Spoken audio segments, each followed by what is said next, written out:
안녕하세요. 안전한 투자로 편안한 노후 준비 중경투 TV입니다. 네, 2월 4일 토요일입니다. 비트코인 23,400달러 마이너스, 이더리움 1,600달러, 에다 도지도 플러스고 리플은 소폭 마이너스고요. 하루 전 애플, 구글, 아마존 어닝 미스 나오고 나스닥 1.7% 소폭 하락을 했습니다. 비트코인도 2월 1일 연준 25bp 금리 인상 이후 빠르게 상승은 못하고 있죠. 비트코인이 나스닥보다 먼저 상승해서 선반영 어느 정도 있기 때문에 추가 상승 없다고 볼 수 있지만 2월 연준 금리 인상과 애플, 구글 어닝까지 시장에 큰 호재가 종료가 된 것이 메인 이유다 볼 수 있죠. 코인 주식 모두 큰 호재가 종료되고 조정받는데 25bp라도 금리 인상은 된 거기 때문에 코인 추가 상승은 빠르지 않다 볼 수가 있고요. 비트코인 도면스 40.2%, 이더리움 도면스 17.9%로 비트코인 매수보다는 개인들 알트코인 위주로 매수하면서 비트코인 도면스 낮아지고 있습니다. 비트코인 도면서 여기서 빠르게 상승 안 한다는 것은 횡보 가능성이 커지는 거고요. 연준의 금리는 3월에 25bp 마지막으로 인상하고 5월 금리 인상은 선택적인 상황이기 때문에 코인 나스닥에게는 여전히 긍정적인 거시 환경 나오고 있습니다. 전체적인 코인 가격은 추가 상승이 느린 것이지 롱 포지션 당장에 크게 청산이 되지 않는 이상 재하락 가능성은 낮다 볼 수 있죠. 일시적인 조정으로 우상향할 가능성이 여전히 높습니다. 나스닥 상승하면 코인도 같이 움직이지만 최근같이 코인 시장 선물이 주도하는 코인판에서는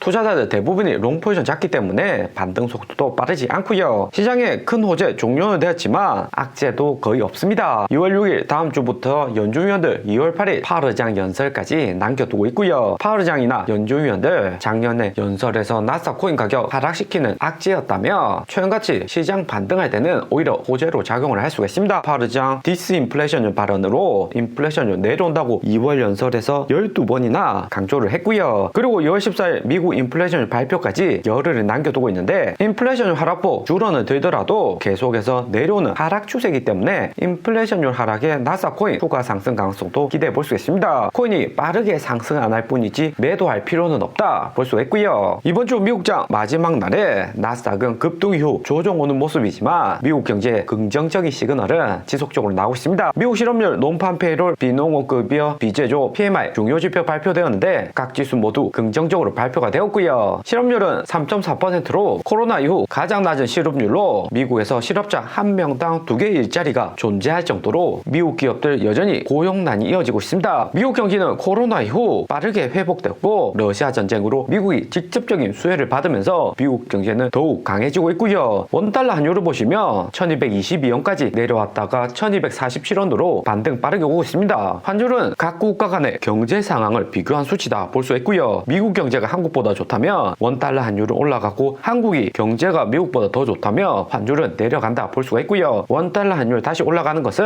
우리 중경투 가격들 코인 투자에서도 긍정적이다 볼 수 있습니다. 무엇보다 업비트에서 김치 프리미엄 내려가는 거죠. 김프는 환율 상승으로 0.5% 구간인데 1,300원 원달러 환율 반등이 오며 마이너스 김프가 될 수가 있고요. 마이너스 김프 되면 해외 거래소에 비해서 부담없이 업비트 내 코인 투자 가능한 자리인 거죠. 미국 고용 발표되고 달러 인덱스 역시 최근에는 상승을 하고 있습니다. 환율 전문가들 전망에서는 1,100원 후반대까지 원달러 환율 내려올 수 있다고는 하는데 2월에 있는 한국 금통위에서 추가로 25bp 금리 인상 하는지 여부가 핵심일 듯 하고요. 한국 경제가 민간 부동산 대출 비중 높고 삼성전자 매출 감소로 경기 악화 가능성은 커지고 있습니다. 환율 때문이라도 금리 인상 계속할 것이라는 시그널을 시장에 줘야 되기 때문에 일본 노무라 정권은 한국 추가 금리 인상 2월에 안 할 가능성이 더욱 높다 생각을 하고 있고요. 환율이 1200원 여기서 더 상승할 가능성 존재하는 거죠. 미국 연준은 25bp 금리 인상 계속할 수 있는 것은 미국 경제가 그만큼 버텨줄 수 있으니까 금리 인상하는 거지만 한국은 미국보다 상대적으로 경제 체력이 약하기 때문에 금리 더 인상하면 국가 경제 부실로 이어질 수 있고 추가 금리 인상을 조심하는 거다 볼 수 있습니다. 최근 코인 시장은 2019년 미국 금리 인상 마지막 했던 구간과 비슷하게 움직이고 있고요. 당시 2018년 12월 연준이 마지막으로 금리 인상하고 비트코인이 본격 반등되었었습니다. 이번에는 75bp에서 25bp 금리 인상으로 급격히 금리 인상폭 줄이면서 코인 가격이 급등을 한 거고요. 했고요. 코인들 가격 플러스 30% 이미 상승했고 미국 경제 좋기 때문에 얼마나 더 상승할지가 관건일 듯 합니다. 2019년에는 연준이 금리 인하하기 시작한다는 시그널 나오고부터 비트코인 가격 하락이 시작되었고요. 2019년 8월부터 연준이 여기 초록색 구간 세 구간에서 각각 금리 인하를 했습니다. 금리 인하하면 나스닥 코인 오히려 상승하는 것이 아닌가 이렇게 생각할 수 있지만 금리 인하하는 것은 그만큼 연준 고금리에 시장이 경기 침체로 돌아섰고 경제가 못 버티기 때문에 금리 인하하는 거고요. 금리 인하하면 코인 가격 하락은 하지만 전저점 여기처럼 하락 왔을 때처럼 저점은 갱신하진 않았습니다. 최근 같은 경우 12월 저점이었던 비트코인 16,000달러 구간까지는